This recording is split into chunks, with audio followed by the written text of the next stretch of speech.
It's the Indie Review Show. I was All right. on camera. we peeked the upcoming book, which is awesome. Now everyone's gonna know the I secret know. that we put in the title and thumbnail and description. I feel like I'm gigantic right now compared. I don't know. I don't think I'm normally this close to the camera, but yeah. Here, I'll get a little closer. We'll just both Make you feel be uncomfortably close. We'll just get in there. I'm excited for this book. This is a good one. I don't know how much I'm going to cover today because there is a lot, but I'm really excited about it. Let's do an intro. So I'm Cory Kerr. And I'm Joshua Kemble. And this is the Indie Review Show. This is the series where we review the best of indie comics and other media like movies, TV, books, and did we mention comics? The idea is that we're pulling back the curtain on our inspiration. Josh and I have been professional illustrators, cartoonists, animators, graphic designers, and taught at the college level. And I don't know why all that's in past tense because we do a lot of that stuff still. And we're getting into the stuff that inspires us. So, yeah. I love it. And I was going to do, so people who follow the show might be wondering why I'm not doing the book that I said I was going to do. I think I lent it to someone. So I scoured my house. I looked through my bookshelf like several times. I was like, did I lend it to my daughter? So I looked through her bookshelf. I don't know where it is. So I might have to buy another copy of that book. But it's really good. So if you prepped and got ready for that, it's still coming. It's just coming maybe in a couple weeks or something. So I love it. Today's book is good too. So sweet. Let's do some plugs. So if you want to see my stuff, you can go to corykerr.com, which I'll put on the screen here for a moment. There we go. So you can go to corykerr.com, and if you go to corykerr.com/online, then you can see all the most recent stuff I'm working on, including animations and illustrations and stuff I'm doing for Wacom and stuff I'm doing for fun and stuff I'm doing for pay. And if you're very interested in behind the scenes stuff, I have been posting little snippets of this music video that I'm working on. And I just got this guy rigged and he's playing a guitar. It looks pretty cool. So Josh, where can we find your stuff? I want to let everyone know too. Oh, sorry. I want to let everybody know too to definitely check out those rigs because it's interesting. There's still like little pieces missing, so it's like a guitarist without a hand. It's really cool. It's cool. You can kind of, I think, learn a lot about animation from following Cory on Instagram. So definitely check that out. 2 stories. Book 1, which I'm going to be promoting probably for the next like few years. But this is my graphic novel about faith and mental illness that I hand write, hand letter, and hand ink and hand to you. You can go to House of Secrets in Burbank. You can go to Neil Adams' Krusty Bunkers comic book shop in Burbank. Those are the 2 latest comic book stores to carry it. But if you're not in Burbank or the LA area, you can order it online at Amazon.com at a reduced rate for like really, really low cost, like, and get free shipping, which is really great. I think it's like there's a little over $5 on Amazon, which is insane because it retails for $19.99. So that's almost like 75% off. Anyhow, and if you want to support your local comic shop, just request that they order it through Ingram, and then aside from that, you can get it online at basically any other online retailer. So that is my plugs. Are we all set to go, Cory? We are good to go. All right, I love it. So let's get to this book. I'm really excited about. I've seen this cover a million times, and I have never read it. So yeah. So this is Guerillas. I had volumes 1 and 2, and actually this giant omnibus, which is it's like huge. Just there's my hand for reference. That's kind of what it went to. I think you sold it just by when you put it down, the whole table shook. Yes, right. It's just like thunk. You guys can't see it, but I have have like a little miniature tea set that I use for inking, and it's next to a couple of bobbleheads. And so the tea set made this really cool clinking noise. My heads are still vibrating, but the I got this in the mail today because I was like looking through and I was like, oh, dude, I got to finish that, because he wasn't, when I first started reading these, he wasn't done with it. And actually, in the foreword here, you've got the creator of Jackson Public, the creator of Venture Brothers, and he's like a comic book nerd, and so he's in here and he's saying like, hey, I've got to kind of apologize because in the middle of this guy making this, I loved his work so much that I hired him to storyboard Venture Brothers, and so there's like this huge pause in the middle of this where he went and like did a bunch of Venture Brothers storyboards. And so anyway, I will be jumping into chapter 4 actually, because they're broken up into chapters. You can actually see the little chapter marks because each chapter mark has a like a full black page. One of those things that Josh and I talk about a lot, about the cool things that you can do in indie, because you know exactly where things are going because you're not selling advertising in the book, and you know, you're not like quote unquote wasting a page if you do some cool graphic design thing. But if you look at this, you can see how many different chapters there are, because each one of these kind of main things, it's like looking at a groove in a record, you can kind of see. But so I will not be covering the entire omnibus. I'm gonna put this over here. Just strain a little bit to do that, but I'll take you through these here. So you should read volume 1. But basically, what happens is we have a guy he's a kid who is kind of a nerd, kind of just a bland person, and he goes through and he talks about it's him on his first tour in Vietnam. And he's like trying to learn how to smoke, and his dad was in World War II as an infantryman, and his dad feels like, that really turned him into a man and really liked it. And he actually like watched the war unfold like a lot of people watch sports. And you have these, kind of things like, I swear if I get killed because being loud and smoking, and then he gets a sniper shot in the head. And so it's really, to set the tone of this, it's a really interesting thing, because at first you're not sure if it's like pro-war or anti-war, because it feels very authentic, even down to that. I will point this out, even down to the kind of like kind of the racist language that we use when we other the enemy and try to make them inhuman. And actually that's a theme that kind of comes out as we kind of flip through this. We start to see lots of different primate imagery mixed with different things, and as the story begins to unfold, we start to kind of question like war itself and what we do to people to turn them into soldiers, and whether that's whether that's inhuman, or whether we're driven to that because of our nature, or whether, whatever. And so that's kind of the basic. He's with this unit for a while, and they kind of go through, and then eventually we'll kind of skip ahead here because I want to get into chapter 4.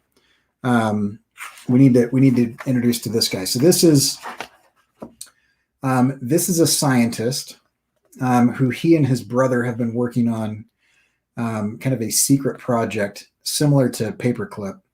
But what they're doing is they're training primate soldiers that can kind of be controlled. And so they started with baboons. And he's a German scientist, and he names this baboon Adolf. And you can see him kind of take down some wildebeest. And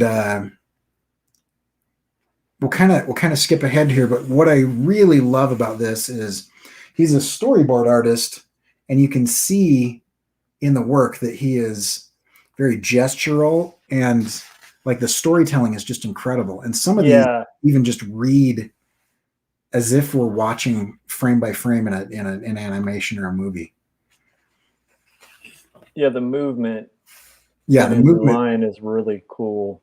Yeah, the movement's incredible. I mean, there's very few gray tones. Most of it's just straight black and white. And when he does do gray, like on this spread, it's to kind of juxtapose like the brightness of Africa, right, on the plains, versus kind of the shadow of kind of the jungle in Vietnam. Nice. And so you're very clear in when you're jumping back and forth. So Kendrick V in the chat says this is amazing, and I agree. I'm really impressed with it so far. So anyway, so they're going. It's you get a lot of backstory, and then let's see, he kind of gets saved. He gets saved by this troop of chimpanzees who come and just like tear everybody apart. And so now he's a lone human kind of running with this pack of chimps. And he's basically trying to figure out like what's going on. I'll just take you through a couple of these fight scenes because they're incredible. And then we'll slow down here and we'll kind of So they're military trained chimps. Yes. And then the backstory, was it just that? Like there was just a German scientist back in the day? So we don't know yet. It starts to unfold. Oh, okay, got it. Okay. Yeah, and so what happens is there's German scientists in Africa, and then eventually somebody comes and gets him and says, you're being redeployed.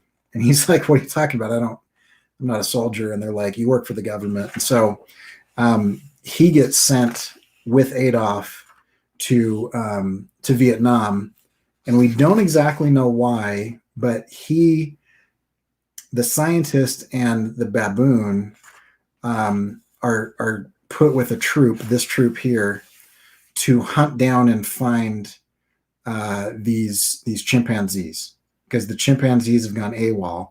But in actuality, in going AWOL, they're continuing the mission, and so they're no longer following like the same command structure, but they're still hunting VC and like flushing out like machine gun nests and and like going through the tunnels and different things. And so we start to see this develop between Adolf, the baboon, who's pretty evil, and then he kind of starts telling the story about how they did this experimentation and all this type of stuff. And so that kind of brings us up to speed. There's two main characters here. The Goliath is the alpha male, and Adolf is he was the first subject, but he couldn't really grasp kind of the concept of what was going on. So this is kind of here. I'm jumping around because I want to get into the story here. But is he not? I don't think this is it. Yeah, so they're playing chess, and then later the scientist describes this thing. So I'll get into that in a minute. So that's okay. That's kind of volume one. We end with Goliath kind of menacingly watching this guy. Oh, and I forgot, the only reason that they don't kill him is because he has a lighter and they're all addicted to cigarettes. And so they actually kind of carry him around and protect him as part of their troop, because they like the fire, so that's kind of that. So, and then at the beginning of the story, he was criticized for smoking, and then that ends up being the thing that kind of saves his butt. That's awesome. Exactly. It's the thing it's interesting because it's the thing that got his commanding officer killed, but it's the thing that saves him. And so it kills a human, but he's saved by the chimps, and that kind of begins our kind of deep dive into kind of the throughput of the story, which is, can you be humane and conduct a war, or are you actually, turning into animals at that point? So they're kind of hunting, and we see him kind of chase. So I'm gonna skip ahead here. This is the lighter that his dad gave him from World War II, and he had it inscribed. Sorry, does he inks his own work too? Yeah. Oh, it's so pretty. Yeah. And so he inscribes the lighter. His dad inscribes the lighter with "It's your time to become a man." And so we see this thing. The lighter is what's keeping him alive. It's also killing humans, being saved by chimps. And then we have this idea that his father is thinking that this war will turn him into a man. And the internal monologue that he has here, he's starting to question whether or not, he's a soldier or whether he's a man or what's going on.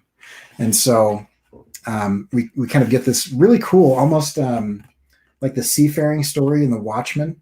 Yeah. Is kind of similar to his journaling, and so you can see the difference in lettering between when someone is talking and when he's journaling, his kind of inner monologue. Got it. I love that kind of juxtaposition too. Yeah, that's great. So he's saying, my father was a soldier, a good one too. I might not act the part, but I have a soldier's blood running through my veins. Then the shot of the lighter. I'm not sure how long I've been out here, but I can feel my body begin to toughen. My muscles have grown accustomed to the long marches and have tightened from carrying the extra weight. Calluses have grown on my hands and feet. I find wounds that I don't remember getting, but it's only the surface that is hardened. I still don't think like a soldier, but I will. I have to. I've been through basic. I have the training. I just have to put it all together. So then we cut back to Adolf's troop here, who is hunting them. And so they're going through, and there's kind of about 6 or 7 of these guys, and they continue having these political conversations. And so we've got kind of this hippie guy, who's like really excited.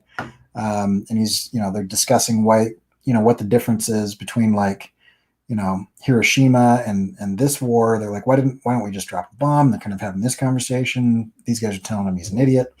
There's these two guys are kind of represent the extremes of religion. So we've got an atheist and a devout Christian, and they have some pretty interesting discussions.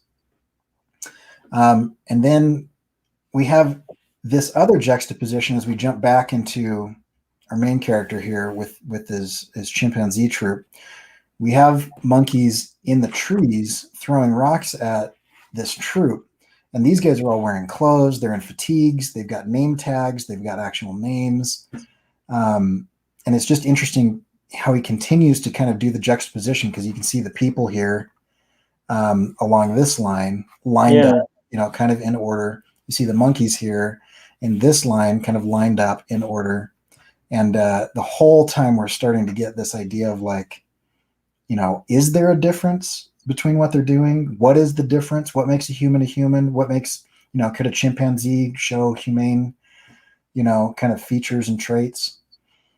So anyway, so he says, it's time to make some changes. I'm tired of being indecisive, of unable to move, unable to react, tired of being stuck in my head all the time. I guess I'm just tired of thinking, of overanalyzing every little thing. And then he turns to the chimp and he says, this is my girlfriend. He says, I need to be more like them. They aren't weighed down by human intellect. They are free from the pain of rational thought. And he says, not really. This is actually an image that he just cut out of his yearbook, and that girl never talked to him. But he keeps telling everybody that it's his girlfriend. So then back to Adolf, and they come up on this scene where a bunch of VC have been killed, but they've been kind of ripped apart rather than shot. And so, the leader's like saying, I'm still not seeing any dead chimps. I'm only seeing dead soldiers. And then we go back here. The army isn't for free thinkers. You're not supposed to think, just act. The training is there to fall back on. Don't think, just follow orders, follow the chain of command. And then we get this almost evolutionary chain here.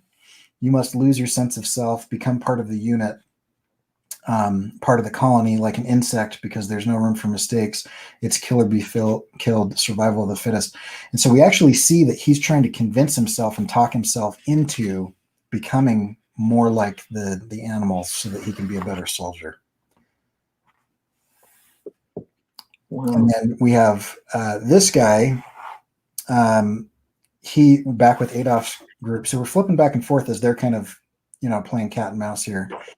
He is making an argument for humanity, right? And so he's saying, he's saying he has these discussions with the religious guy and with the doctor, and the doctor's just saying, there's no difference. We're all primates, and he's saying there is a difference, So they're kind of doing that. They continue to follow each other in the jungle. They find this kind of like boneyard. And so he's still writing his journal. We must embrace our primal past here. We must become animals. I must become an animal. I must become war. So this is kind of where he decides, that for society not to crumble, he needs to become, an animal. And so we've got kind of they're walking on all fours, and then he starts walking on all fours.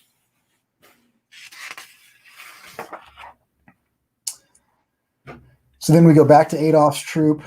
They're discussing that they don't trust this doctor, and they start talking about Project Paperclip and Werner von Braun, and the fact that they think he's probably a Nazi. And it's like, he's no Nazi. And he's like, he named his monkey Adolf.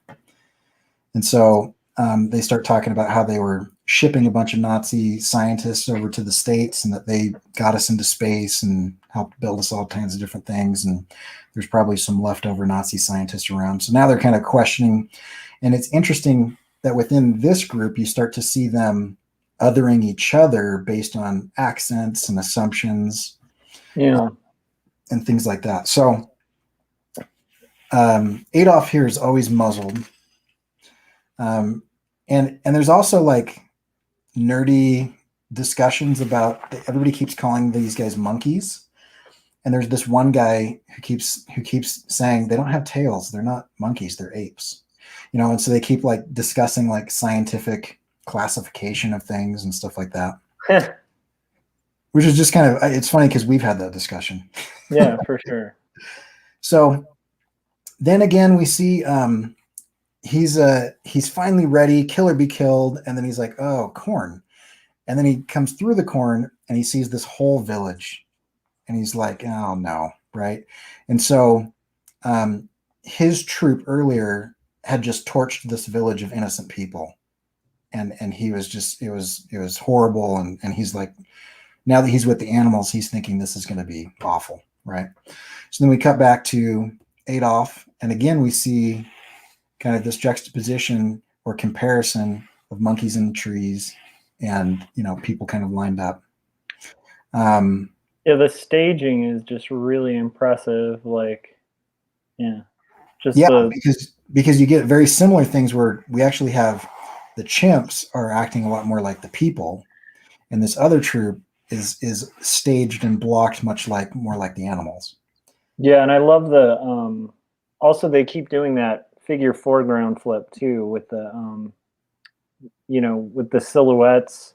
Mm-hmm. And then like they'll do like a silhouette in the foreground and then kind of flip it where it's a silhouette in the background and detail in the fore. I love it. I love these. These are just dynamically done.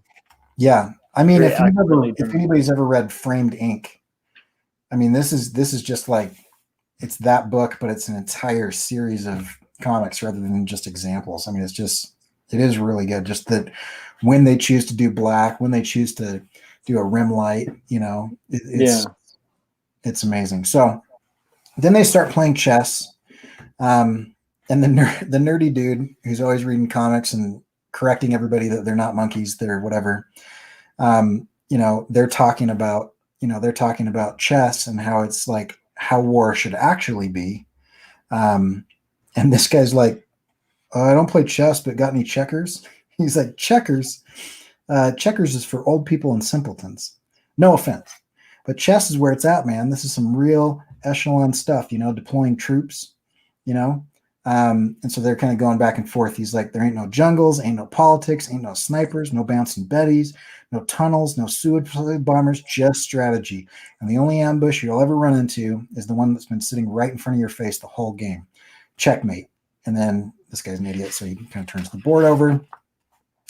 And then this guy starts telling us, the scientist starts telling us that he says, we taught the chimps how to play chess. Ja, we used it as sort of a litmus test for our subjects. And so then he goes through and he starts saying, and so this guy's like, he's like, Adolf can play chess. And he's like, he might remember some of the rules, but he could never finish a game.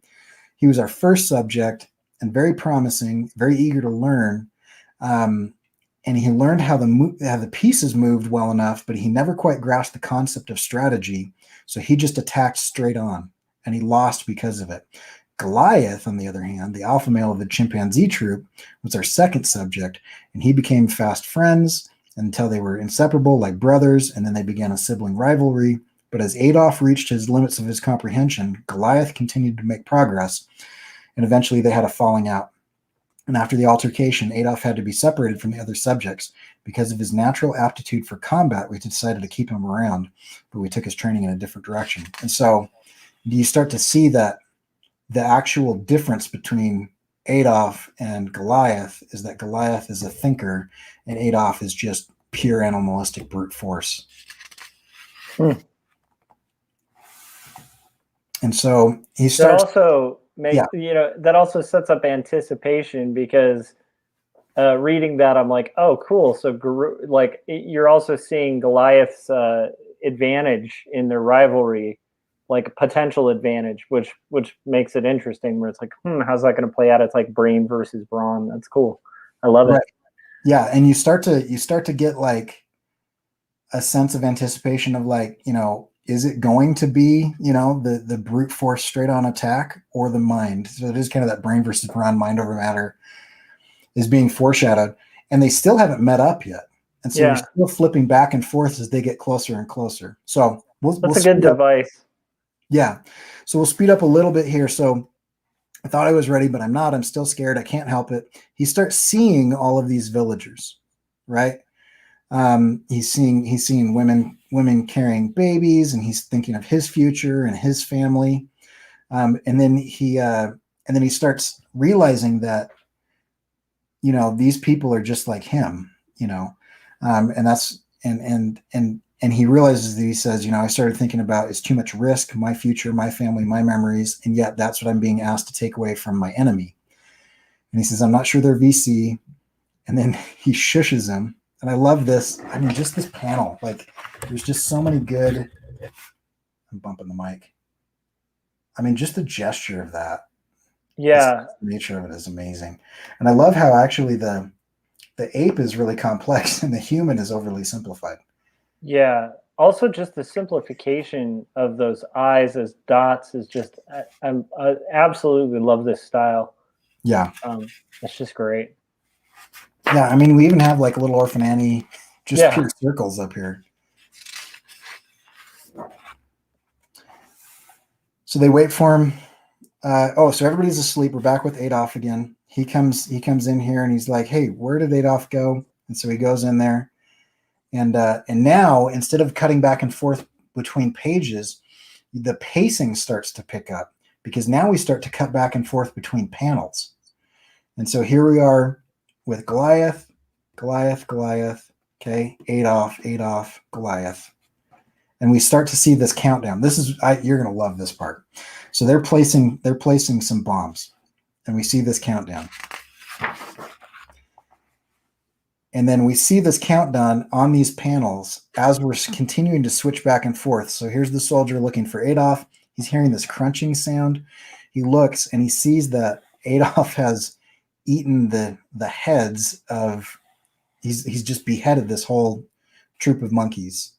And then we cut back and forth in 10, okay, with Goliath, 9 with Adolf, okay, 8 with the mother, 7 with the him reaction, 6 as he's holding his gun and trying to decide what to do, 5 as he's taking in some of the evidence that could be a box of weapons, or it could be just fruit, that's not necessarily threatening, 4, 3 back to Adolf beheading him, 2 to the mother with the child, 1 to Goliath, who is kind of a jerk and has been mistreating him the whole time, 0. I mean, this whole spread is such great pacing and anticipation. And then boom, and you see that they're close because the explosion happens with the troop of chimpanzees, and Adolf reacts to it and takes off. So then he goes and wakes everybody up, and then the chimps go in and they attack. And so they just start slaughtering everybody. And he's hanging back with the medic. And then we see that this actually wasn't baby, it wasn't the mother. She's just got a whole sling full of grenades. And so he's like, no way, I was totally wrong. I read the situation completely wrong. Gets kind of upset about it. And then we cut back. So now we're wondering, is he relating more towards Adolf, or is he relating more towards, the medic who's actually been healing him and helping because he got shot earlier? And then just a series of kind of chase scene as we kind of go through and we see these different reactions of different things. And so far, the main character has not killed anyone. And so far, he's been around a lot of people being killed. And then just from the standpoint, you can tell that this guy storyboards for cartoons, because you can see he like jumps off the roof, he hits this guy, chickens start flying everywhere. He lands next to a chicken, grabs the chicken, and then in this panel, he throws the chicken in one guy's face as he starts grabbing the other guy's face and slams him into the ground. And then we come back, and the guy is fighting the chicken as he does. It's so like, and then this other chimp jumps in and grabs his gun with one hand and the horn of this goat with his foot, and starts riding as he's holding the horn and popping off shots with his gun. It's like, I could totally see that animated as this just crazy scene. That is unbelievable cartooning. Yeah, it's so good. So anyway, so then we go through. We've got kind of snipers up here. He says, look, they're retreating. We're still placing some bombs. We're getting some shots. They try to ambush him. And again, he gets thrown, get the reaction, get the crash. Then we start to get some instructions from the medic. He's telling him, hey, do this. And he's like, we're going in. And, so some guy jumps down, gets shot. He still hasn't shot his gun yet. Okay, back to Adolf. And I mean, this panel, speed lines, just drool, just pure rage. Okay, and then juxtapose that to this calm thinking. You can see the concentration and the thinking on his face. So they remote arm. Okay, then Adolf starts tearing some people apart.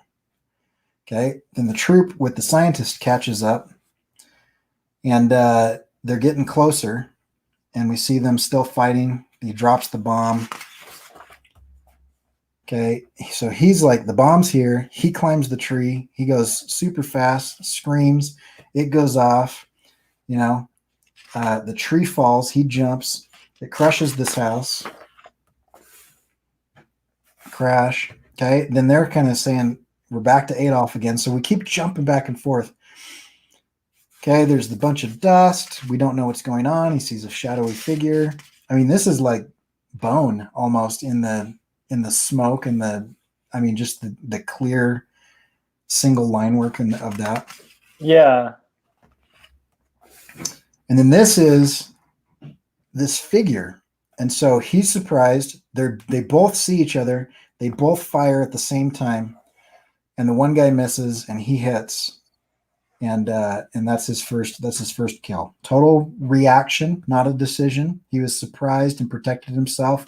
Lizard brain, animal instinct, kind of on his first kill. And then his friends gather around him. And so here is this kind of like family protection situation. Again, staged and juxtaposed against Adolf surrounded by skeletons and bones that they had been before. And so you can actually track the scenes that they're going through too, because the chimps had passed through this area as well. That is, this is incredible. Another thing that's incredible about this is that they wrote a story about gorillas and a chimpanzee in Vietnam as soldiers, and it's really compelling and fun, and yet also moving. Yes. And it to me, it's anyhow, keep going, but it just seems like such a good example of like taking a fairly absurd premise and just doing it with a lot of heart and intention and skill, and it's working. I'm kind of shocked. Yeah, and that's one of the things about it that I really love. And with most comics, indie comics that are done really well, you can take absurd things and really make them work. And it is kind of like, it's basically like, wouldn't it be funny if gorillas met actual gorillas? You know, if we're talking like gorilla soldiers, but we're actually using apes, you know, that would be funny. But then it turns into this commentary on, you know, what is humanity, and you know, why do we go to war? And it's just fascinating. So Yeah. anyway, again, we see, you know, he's becoming, you know, he's serving his purpose, right? And then he says, "Where's Fabian?" And they all kind of look around. Was he in the hut when the tree came down? And then we cut back to Goliath, who's moving super fast through the corn. Remember how close the cornfield was to this village? And so then they're like, "Come on, come on, come on! Is that him?" And he's just chilling there. And he's like, "Oh, he's just messing around." So like, it's this, and they also do this really well. Like the pacing of this is just incredible. Where it's this calm moment, and everything is kind of, and then he's like, "Oh no, where's one of them?" And we start to get to know these guys, and then we start to worry about him, and then he's just messing around. Yeah, and I think that it's such a good plot device to do that.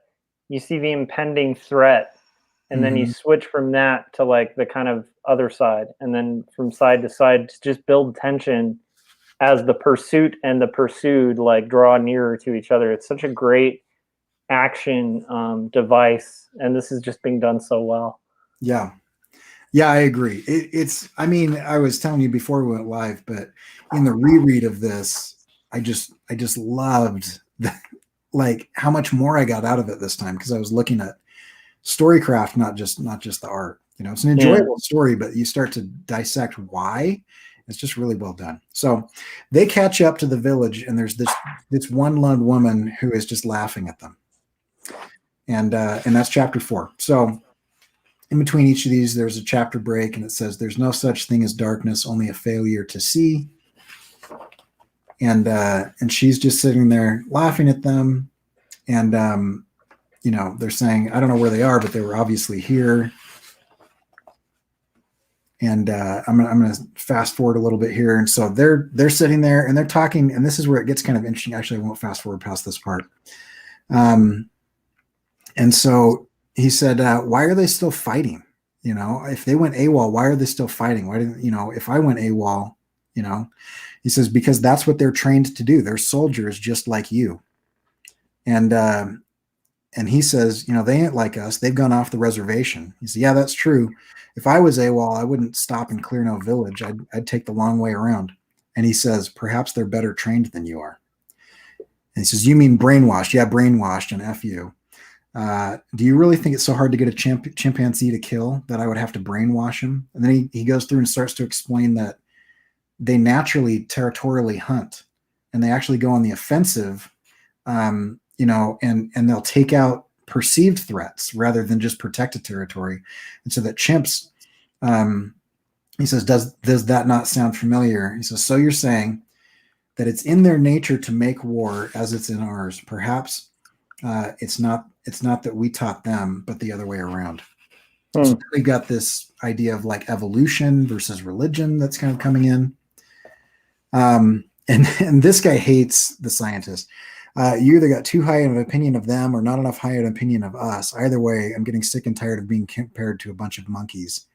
And so anyway, he goes, so he's saying, "Stop comparing me to a monkey," and then slams him up against a wall and is screaming at him. And I mean, this is a very animalistic, you know, expression that he's doing. Yeah. He said, "I fight because it's my job to fight, not because my granddaddy was a monkey." Right. And so we have this thing, our politicians and leaders have failed us. That's why we're at war. Now everybody shut up and give me a perimeter search, and you can stay here with her. So they kind of tie up the laughing lady. So then they're searching, and we find out that, and I just love the lighting here. Yeah. So we're searching, we find out that actually they have hidden underground. So they're in the village, and these guys are up top looking for them, and these guys are underground. And just the lighting change and the camera angles between like this low camera angle where we're seeing the ceiling and this kind of like dead on camera angle here. where we're seeing just above ground. So anyway, so they go through, and the guys up top, this guy, the hippie guy, is talking about how he's really excited about free love when he gets back, and that's why he wears a feather in his hat. And these guys they're crawling. And again, we get this kind of like, evolution, but de-evolution situation. And he's always the last one because he talked about how they walk in order of seniority. And so there's the alpha, and it goes all the way down to his only use is that he has a lighter. So they find this guy. His name is Joe. We cut back, and then they start talking about the chimps, and we've got this guy who's explaining, how they do stuff. And this guy says, and I love this nerd, because they go, yes, John, the chimps. Says the whole thing makes me think of robots. Robots? Yeah. Even if you program them not kill humans, they always do. It's a fact of life. The other guy's like, I'm really glad we had this conversation. I also want to mention, just like I've noticed so much change in the approach of the inking depending on the environment. And that's another real highlight of these books, is like the way he treats that underground area compared to like the village, compared to like the jungle. The different environments are all like rendered in different ways using different techniques so expertly that it just feels seamless. It's just very impressive. Yeah, right. And we're about to go into, well, I won't give it away, but we're about to go into a different scene change as he trips and falls down this well or hole in the ground or something. Oh, crazy. Yeah, and it's kind of interesting. But anyway, so then we have this conversation between the atheist and the Christian, and he says, you know what? I wish they did have some fighting monkeys out here. Then they could send me home. He says, not me. He says, what you mean, not you? I see you praying to that cross every night, talking about, please take me home to my mom in old Mississippi. He says, it's not that, Clyde.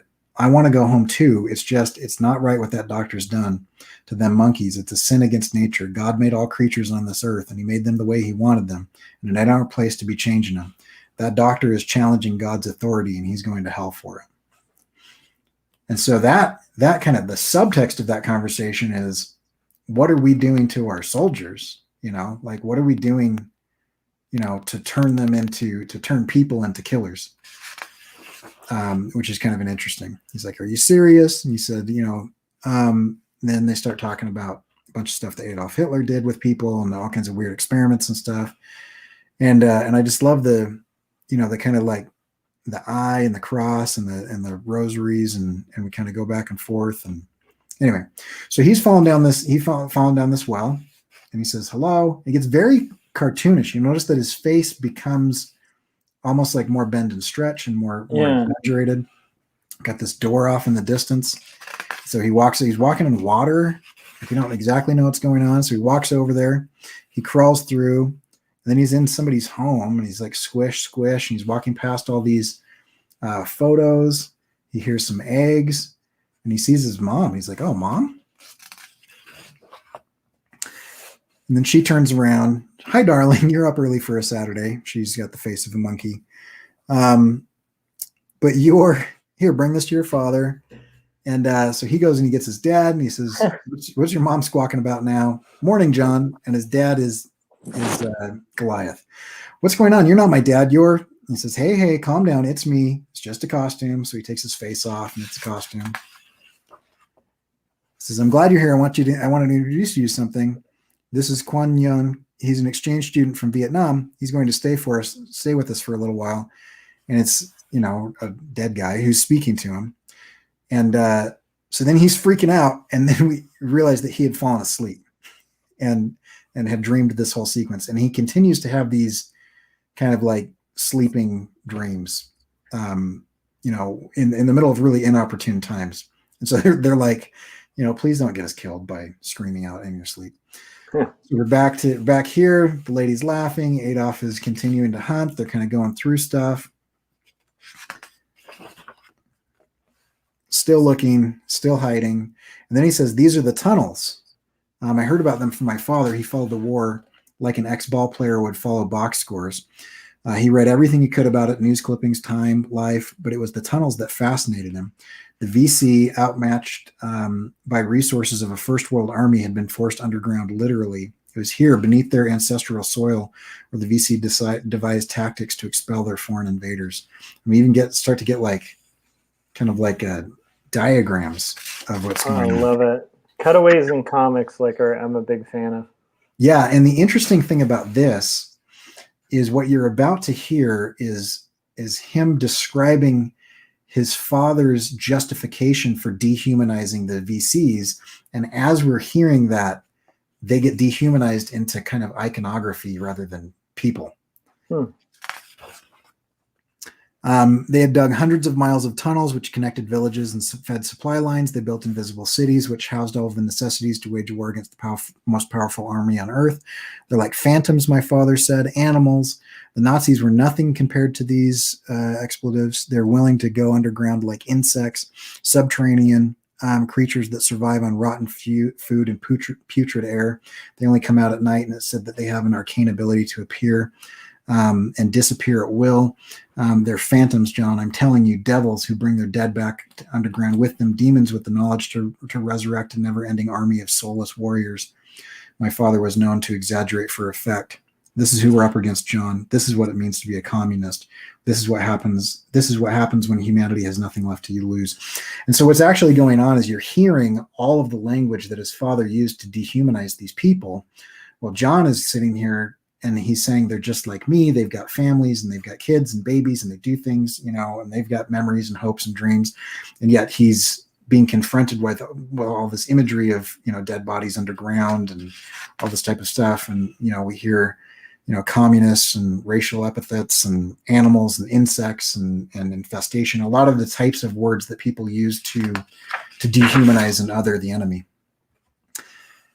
So anyway, so then we come back up top and we hear more discussion about what's going on here, and kind of go through, and they meet a new army, and we're coming up to the end of my review here because I don't want to give everything away, but they kind of join up with another troop. They still don't trust the scientist, and Adolf is starting to freak him out a little bit. Back underground, they come into this underground thing, and there's pictures of families, and hey, look, here's some maps and stuff. And he almost grabs something, and whenever the monkeys communicate, just the gesture of it and the drawing of it is so interesting. The fact that we don't see any detail behind the silhouette of the grenade on his clothing, even though there would be folds and everything there, is just really good juxtaposition of value contrast that you can really get that. And he says, death surrounds you, but when the blood is on your hands, it invades your mind. And he starts looking at this guy, and he starts thinking of the time that he shot that other guy. And he's thinking, that guy had a family and might have lived down here. And he imagined his life. And did he live here? Was anything like me? As they're kind of like ransacking the place, and they find kind of sacred objects, and but it's what has to be done. Our government has already begun to dehumanize our own army. I guess it's easier to kill an animal than it is a man. At least that's the theory. And then these guys come in while the ape isn't looking. These guys come in, and he protects his family now, who are now the chimps. And so he says, I understand the monkeys now. They provide a service. So anyway, so he's going through, and this monkey is chasing, this ape is chasing this other guy through the tunnels, and he trips and falls. And then he actually goes through and is listening to him talk, and lifts up his hand and drops it. And then he goes through and he says, well, we're hearing John. I know that being a soldier means being a killer, and that it means taking responsibility for what you've done. And we see the chimp come back, and he says, hey, Goblin, what do you got there? And he says, what? And he hands him a photo of this person's wife and child that he just killed. And he shows him the photo of his girlfriend that he cut out of the thing. And he says, this is not the same. She probably loved him very much, meaning that he actually has less to lose than the person that just died. And I also love that we're starting to get the idea that these gorillas have some like emotion as well, like beyond just, like that's a relatively thoughtful thing for him to have done. Right. Yeah. Some emotion and humanity. Mhm. Also, in this next part, we get we're back to Adolf, right? He's pure animal, pure rage, pure evil. Um, and it's very difficult to show someone going uphill and to change terrain so that you understand what's going on. But a very subtle thing, you start to see the camera angle change and go up, right? And so we're down here and we follow him up as he actually climbs up. And then we see this kind of like foreground, midground situation. And this guy's like, I'm going to keep an eye on him. And so we're there's like 3 or 4 different times that Brahm is telling us like the terrain because it's really important to what's about to happen in this next scene. And so we see he's following him, and it's the same layout and shot and value and everything of what's going on. And actually, this guy is Native American, and he's saying, yeah, he grew up on a reservation, and he gets drafted to fight for the country that stole his people's land, and all that type of thing. And so we're having a little bit of backstory. Again, more stories of dehumanization and more stories of how people don't treat people very well. And so then he starts to get a little claustrophobic. John starts to get a little claustrophobic in the tunnels, starts to kind of freak out, and then they find these guys right here. And then we cut back to Adolf. Where'd that baboon go? Adolf, buddy, why don't you come out where you can see me, you Nazi? And then he sees a bunch of VC, and he's like, the others are right around the bend. And so we have climbed up and gotten the vantage point of looking down at what's going on. I mean, he's like, well, got to sound the alarm. And he's about to shoot them. And Adolf guts him, takes him, and throws him down the hill. And so then they're kind of on the alert now. So now we're wondering what's going on with Adolf. These guys are having this conversation. They notice the monkeys. They reach for their guns. And then we have another attack scene. And I mean, I'm just going to hang on this for a minute. Yeah, the action is so amazing. Yeah, and part of what makes the action really incredible is also the moments of calm and anticipation before a spread like this. Yeah. Because you see the kind of you see the buildup, Yeah. the calm conversations that are going on, the moments of realization, and then the burst into action. The pacing of this is just masterfully done. So there's some fighting going on, and even stuff like this where they kind of hone in on him and they reach for their knives and their knives are not there, and then they get stabbed by the guy who stole their knives. And so it's again just that whole storyboarding situation. Yeah. Is just so good. It's giving you just enough information to follow it. And yeah, it's so good. Yeah. Yeah. Then the hippie guy, his name is Charlie. And he's like, why do we got to call him Charlie? That's my name. So again, it's this idea of are they really different than us? Are they other, And he says, my name's not Charles. It's not Chuck. It's always been Charlie Wyckoff. But now if I come around the corner and someone says, hey, there's Charlie, I get shot. He says, oh yeah? And then he gets shot. And then he yells, Charlie. So there's a bunch of, just the foreshadowing, even though that guy's dead now, it's still kind of interesting what's going on. And we see Adolf here, who set this up. He's actually showing that he can use strategy because he killed the guy and he set up this whole standoff between everybody. Okay, then we come back. They're going through their stuff. They find a new stash of weapons. They're cleaning each other. And all that is certain is that we've passed through the darkness of these tunnels and have found ourselves on the other side. I only hope that it brought us closer to home. Oh, I love it. War does not determine who is right. War only determines who is left. Oh, I love it. All right, so I think that it is about time to balance the books. Is that an okay time for you, or Absolutely. Did you want to? Yep. So let me see if I can find this. Boom. All right. And then, okay, so it's time to balance the books. The Indie Review Show is brought to you by Audible. You can get a free audiobook and support this show by going to audibletrial.com/IRS. This week, I am recommending Girl in a Band, a memoir by Kim Gordon. For those of you who are like fans of punk rock and particularly the no wave movement from like the 1980s with like Sonic Youth, and Kim Gordon is this iconic bassist, founding member of Sonic Youth, fashion icon, and role model for a generation of women. And this is her telling her story, a memoir of her life as an artist of music, marriage, motherhood, independence, and as one of the first women in rock and roll. And it's a super incredible book.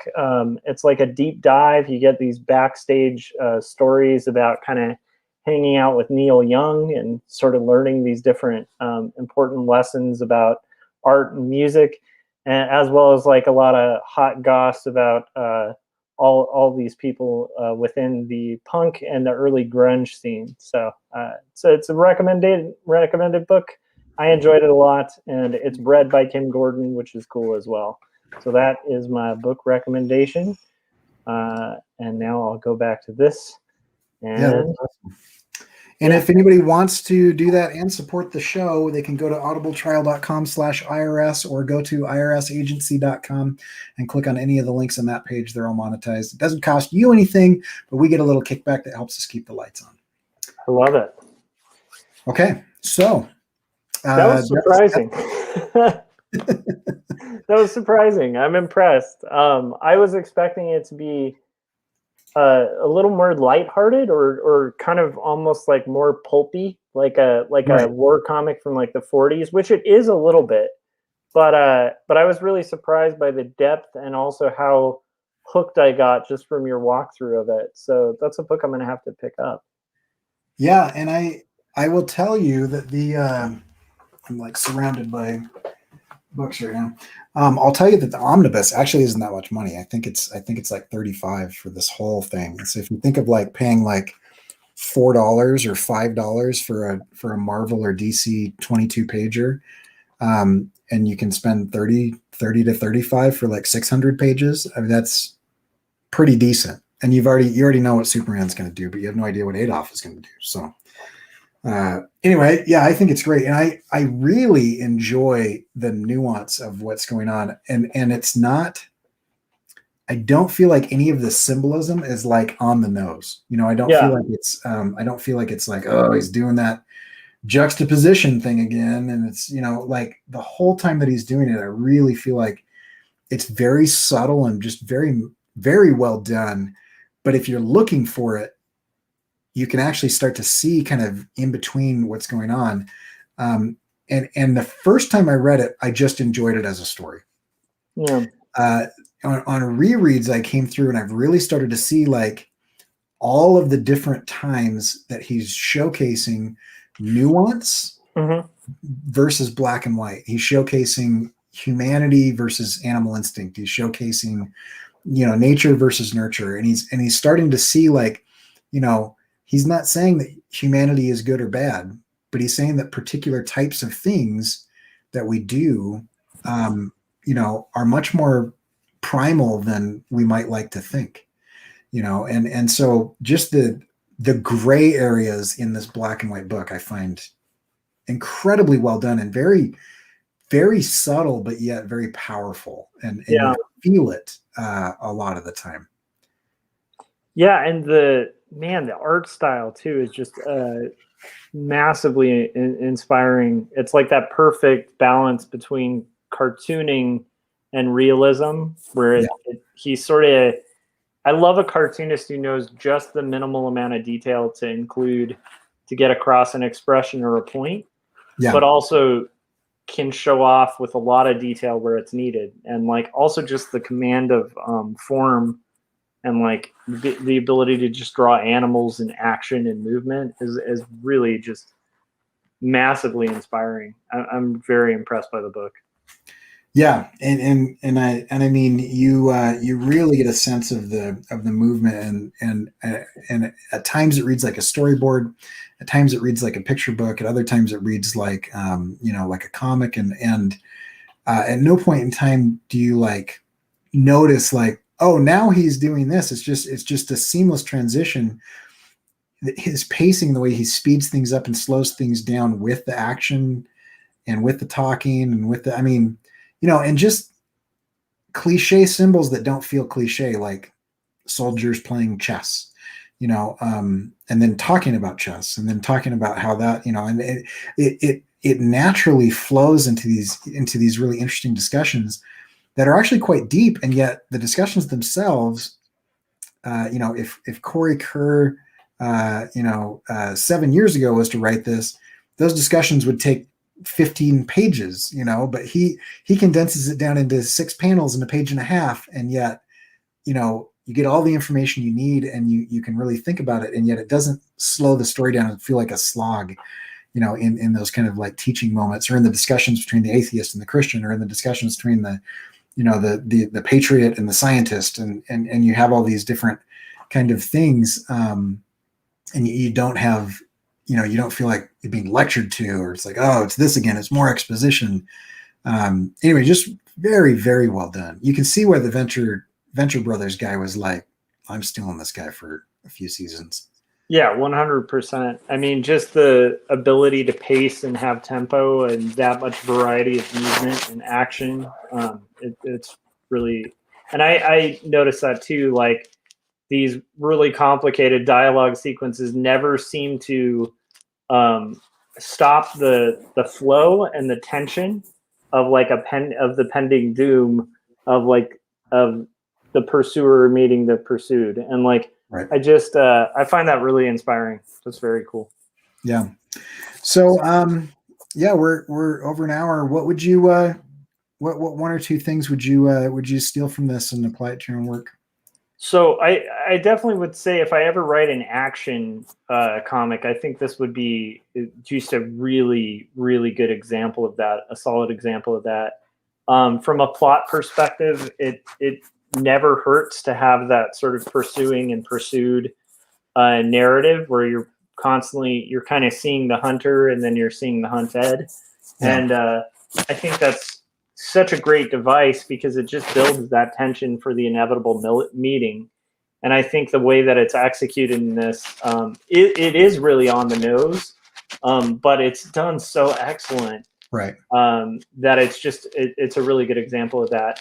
I also think I love the idea of taking a silly premise and just doing it very seriously. Yeah.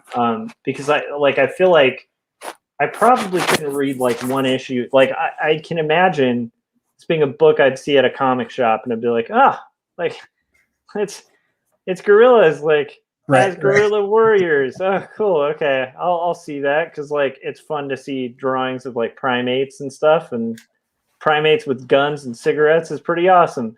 Yeah. And yeah, I mean, that's amazing. Yeah. But it looks fun. And then Yeah. I could imagine just reading one issue and being like, "Oh crap!" Like, because it switches from like fun to like very serious, and dealing with very serious subject matter, but with a silly premise. And I think that's a really great example of like what comics can do. It actually brings to mind like Bone, where it's like you have this totally silly premise, and yet it's like one of the most epic stories ever told in comics. And I love when that's done in comics, and at some point I'd like to tackle that. Maybe when I eventually get out of autobio. At some point I'm going to take a break from autobio. So what about you? I think you might be rubbing the microphone a little bit. Oh, okay. I'm getting a little bit of feedback. I mean, everything you said, totally. And then a lot of kind of just what Brian McDonald calls invisible ink. The kind of like stuff that isn't explicitly said, but it's just underneath the surface. I love that. But I think the biggest thing, other than everything that I just talked about for an hour, for me is he has no color to use, so it's totally grayscale book, and yet the character designs are so good that you can even tell the difference between the between the monkeys and the apes and the chimps and the baboons. And so we have the character design is so good that in silhouette I can tell the difference between Adolf and Goliath. And then the people themselves, almost like a Sergio Tappi level of characterization. It's not just different facial hair or different hats. There's several black guys, and they don't all look like generic black guy. They look like people. And you can tell them apart. There's several different nationalities, but then there's also several white guys, and there's several whatever. So, but within each one of them, they have different facial characteristics and different nuance to them. So you can tell who is talking. And even though it's like a highly cartoonish, exaggerated style, at no point in time do you feel like he's exaggerated into like abstraction or into offensive nature or into stereotypes, because you get the idea of like individuals rather than like stereotypes. This is your stereotypical this type of person or whatever. And so the character design is incredible. Both in the humans and in the primates. It's just, I guess, all the primates, humans included, really good character design. So, and I love things that are fun, but also make you think. And this is just right up my alley of making you think, because at no point in time is it like this is good and this is bad. It's like this is nuanced and you have to deal with it. Here's a big gray area, and you have to deal with it. And there's no, ex machina guy coming down from the ceiling saying, here is the answer in the clear cut black and white, whatever. You just have to kind of like wrestle with the fact that humanity is human, but also is fairly primal, and making excuses for that is kind of a problem, and othering people is something that we shouldn't do. But then you see a lot of these characters doing it, and some of them are good and some of them bad, and there's a lot of anti-heroes, and anyway, it's interesting, and I won't tell you where it goes because I think you should buy it. So I love it. I'm excited, and I will. That was a good one. Cool. Sweet. Okay, so we are about to head to the after party. The after party is going to be on my channel. So if you want to head to CoryKerr.com, you can check that out, or you can just search my name, Cory Kerr, if you're not already subscribed to me on YouTube. And we're going to do that in about 10 or 15 minutes. But before we do that, Josh, where can we find your stuff? So you can find my stuff at joshuakemble.com, or you can just go on Amazon and get 2 Stories book 1 for like 75% off. It's close to that, which is pretty cool. Or if you don't like purchasing through Amazon, you can ask your local comic shop to order it from Ingram, or you can also get it on basically any online retailer there is, or ask your local independent bookstore to order it. So yeah. And now available in several physical stores that Josh has actually knocked on their door and said, hey, carry this. Yes. So you can go check those out as well. Yes. And you can find my stuff at CoryKerr.com. Go check me out on Instagram, YouTube, and Twitter. But we do this show every Monday. And if you liked this, tell your friends. And we will see you guys in a few minutes at the after party. If you want more information, irsagency.com for everything. Josh's book next week, I don't have pulled up here, but why don't you pitch next week real fast? I think it's Crazy and Ignatz. I think that's the one I'm doing next week. Okay. I hope that's the one I have slated for next week. But so that's by George Harriman. It's going to be one of the volumes of it. You can see it on irsagency.com. But this is literally one of the most iconic cartoonists to live. I literally have a tattoo of Crazy and Ignatz on my arm because I love it. And I will just say there's even one of the most prestigious awards in comics. It's called the Ignatz, and it's based on this little mouse. So it's a good one. It's also one of the biggest influences on Looney Tunes and Dali. So wow. Yeah, it'll be a fun one. That's awesome. And if you've missed an episode, you can always go and watch all the previous episodes that we have available here. So irsagency.com is a great place to be, and we will see you guys next week when we cover Ignatz.